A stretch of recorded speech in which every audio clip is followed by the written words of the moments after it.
My golden child brother got himself arrested during my wedding and later, out of anger, revealed a dark family secret that almost destroyed my life. A few weeks before my wedding, my brother Tim asked me if he could propose during the reception. When I said no, he got our parents to show up at my door to yell at me. My mother went insane when I kept saying no and even threatened to destroy my fiancé's dress. I told her I would press charges if she did. She started crying and asked if I would really do that to her. When I said yes, she stopped crying and went back to screaming. They only left when I threatened to uninvite my brother, who eventually promised he wouldn't propose at my wedding. When the wedding day came, his girlfriend showed up in white. As a cherry on top, just as we were about to cut the cake, I heard his girlfriend scream, "Yes."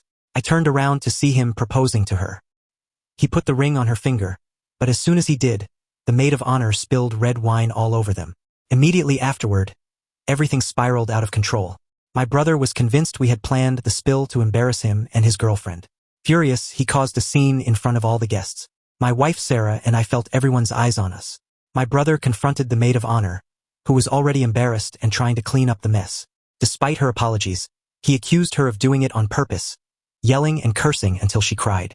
When I tried to intervene, he shoved me. I pushed back, and things escalated into a full-blown fight. Sarah decided to call the police.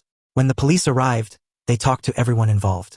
In the end, they escorted my brother and his girlfriend out of the wedding. As they were leaving, my brother kept yelling about how the bridesmaid had ruined their day. After they left, the mood of the wedding was ruined. Many guests started leaving, offering their apologies as they went. The next morning, I woke up to my phone buzzing nonstop. It was my parents calling from their vacation in Italy. They had missed the wedding for their trip but were already on my brother's side, having only heard his version of the story. They told me I needed to bail him out of jail because he'd gotten arrested for arguing with the officers outside the venue. They also insisted I replace his girlfriend's wine-stained dress, which she planned to wear at their future wedding. We ended up arguing. I reminded them of the years of favoritism they had shown my brother, from childhood through adulthood. I told them I was done cleaning up his messes. When they kept pushing, I told them to handle it themselves and hung up.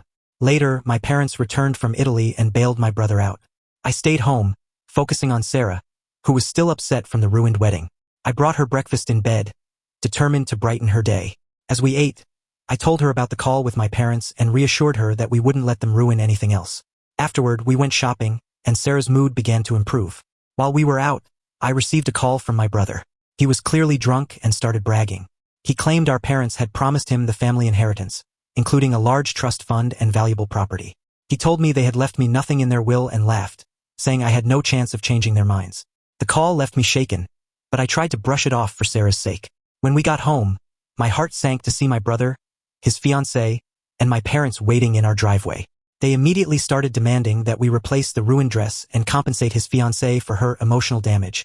Sarah tried to explain why their actions were unacceptable, but my brother's fiancée insulted her, calling her jealous and accusing her of orchestrating the wine spill. Sarah admitted that she had arranged the spill, which ignited another fight. My brother's fiancée lunged at her, and I stepped in to protect Sarah. Things quickly escalated, with my brother swinging at me again. My dad threatened to call the police, but it didn't stop the chaos. When the police arrived, they arrested both me and my brother. On the way to the station, my brother laughed and said, "Do you want to know why Mom and Dad don't like you?" He claimed I wasn't their biological child but the result of an affair. He said my biological mother didn't want me, so our parents were stuck raising me.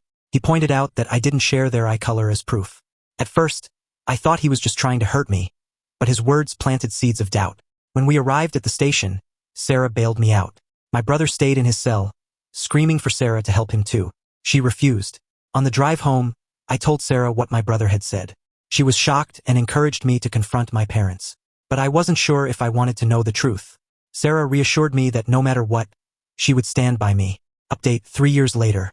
3 years have passed, and life has improved. Sarah and I welcomed our first child and renewed our vows in a simple, intimate ceremony. It was a chance to create new, happy memories. Shortly after, my parents died in a car accident. Despite our strained relationship, I felt obligated to attend their funeral. My brother, however, seemed smug and detached throughout the service. Later, rumors surfaced that he and his fiancée had squandered their inheritance and were now struggling financially.